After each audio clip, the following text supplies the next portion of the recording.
Well, now we're bringing you in-depth coverage on the push to restore historic local landmark. Last week, we told you that the state pulled its funding to repair Providence's Cranston Street Armory. But today, a group of private developers toured the 100-year-old building in hopes of coming up with a new plan for it. So joining me live now in the studio is Eyewitness News analyst General Centracchio. How you doing, General? Good, doing okay. So thanks for joining us here. There was a $3 million plan to try to make some fixes to it. That's been pulled now. What's your take on all this? Well, yeah, it's just deja vu.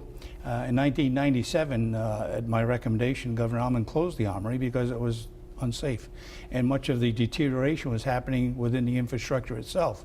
The $3 million, as far as I'm concerned, even if it were restored, is nowhere near enough to secure it. I'm hopeful that they'll be able to find a private developer that would be able to take the whole building and have responsibility. I'm concerned that if it remains in the state's responsibility, that the same thing will happen. They would not put enough maintenance money into it year after year. So we're just talking about the securing the building to make sure it doesn't continue to deteriorate. But beyond that, there's an awful lot of requirement that needs to go into it. I'm hopeful that whatever project is proposed, that it would be a private one. It would turn it into a revenue source for the state, if not the city, certainly. But I'm really concerned that due diligence must be paid rather than just naming $3 million to put into something, a facade more or less, that we've got to get into the nitty-gritty about the infrastructure itself and making sure it's safe. I had talked to state officials last week and they said they scrapped that $3 million plan because they admitted that they need a lot more money to try to do anything with it.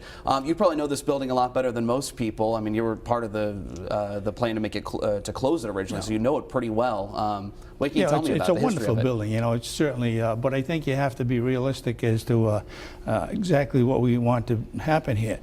To retain the building in its pristine configuration, it's going to take an awful lot of money. And the state has historically not put money into buildings to maintain them over the years. And so I would suggest that the only viable plan, as was tried back in the late 90s to try to get a private investor to go in, is the only way, in my opinion.